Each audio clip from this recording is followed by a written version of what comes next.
ہم منیر عاطف کے پاس موجود ہیں، عاطف لائبریری، ابھی جس کا میں نے ذکر کیا ہے.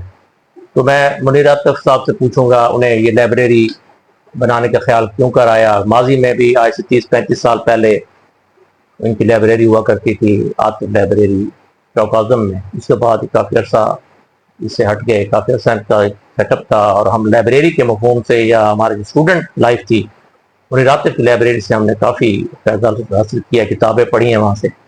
تو ایک طویل عرصے کے بعد ان کے اندر وہ ایک دوبارہ خواہش نے جنم لیا ہے، یا خواہش تھی، وہ ابھی اس کو مصروفیت کی بنا پر یہ نہیں وقت دے پا رہے تھے. اب ہم ان سے پوچھیں گے منیر صاحب سے کہ انہوں نے لائبریری کو کس طریقے سے اور اپنے تھوڑا بہت مختصر تعارف بھی کروائیں گے. جی منیر صاحب. جی، میں نے لائبریری اپنی ابتدائی زندگی میں، جب ابھی میں اتنا باشعور نہیں تھا، ایک چھوٹی سی لائبریری چوک اعظم میں بنائی تھی، اور اس کے بعد پھر معاش کے ایسے مسائل میں الجھا کہ وہ لائبریری کا جو تصور تھا وہ تو میرے ذہن میں موجود تھا.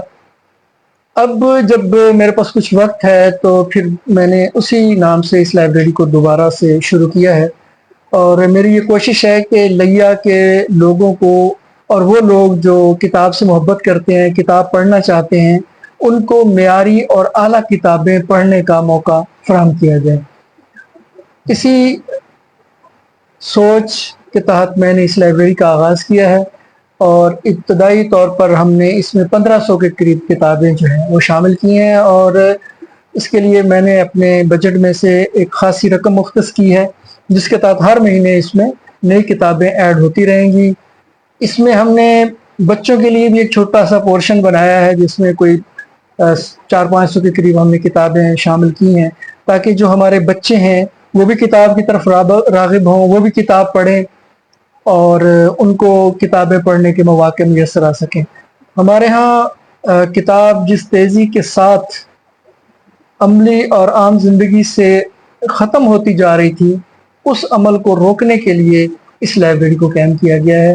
کیونکہ بہت سارے لوگ یہ گلہ کرتے ہیں کہ وہ کتاب تو پڑھنا چاہتے ہیں لیکن کتاب کہیں موجود ہی نہیں ہے، خرید کے ہم پڑھ نہیں سکتے، تو لائبریری کہیں ہے نہیں. اگر کوئی سرکاری سطح پہ لائبریری تھی تو آج وہ تقریباً ختم ہو چکی ہے، اس کا صرف وجود باقی ہے، اس میں پڑھنے کے لائق کچھ بھی نہیں ہوتا.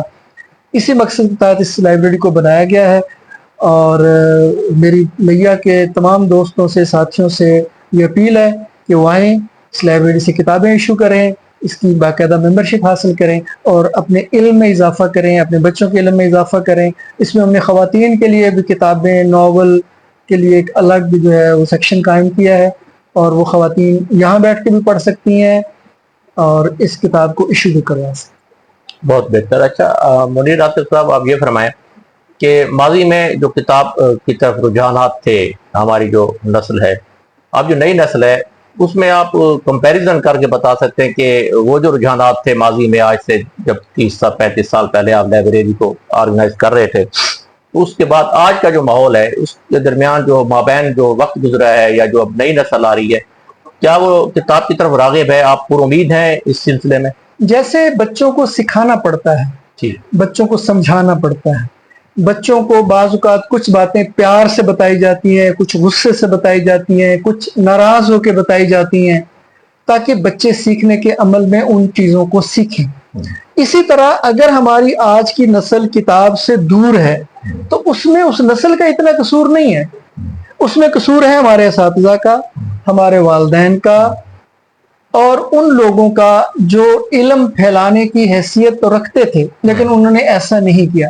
اب ایک والد جو ہے وہ اپنے بچوں کے لیے 1500 روپے کا پیزا تو لے آتا ہے، لیکن وہ اپنے بچوں کے لیے 1000 کی کتابیں نہیں خریدتا. یہ حقیقت ہے. جب بچوں کے پاس کتابیں ہوں گی تو اس کو پڑھیں گے نا. اب جو ہمارا استاد ہے، جو کالج میں ہے، جو یونیورسٹی میں ہے، جو اسکول میں ہے، وہ کبھی بھی بچوں کے ساتھ یہ گفتگو نہیں کرتا. وہ ان سے نہیں پوچھتا کہ آپ لوگوں نے کون کون سا ناول پڑھا ہوا ہے. وہ کبھی بھی ان کو یہ اسائنمنٹ بھی نہیں دیتا کہ آپ فرض کریں ایک ناول ہے، اس کو آپ نے پڑھنا ہے اور اس سے آپ نے اسائنمنٹ بنانی ہے. اسکولوں میں جو لائبریریز ہیں وہاں وہ کتابیں ہیں جو بھرتی کی کتابیں ہیں، جو متعلقہ حکام نے کمیشن لے کے، تو وہ کتابیں جو پڑھنے کے لائق بھی نہیں، وہ بھی بچوں کو جاری نہیں ہوتی. آپ ضلع لیا کے اسکولوں میں چلے جائیں،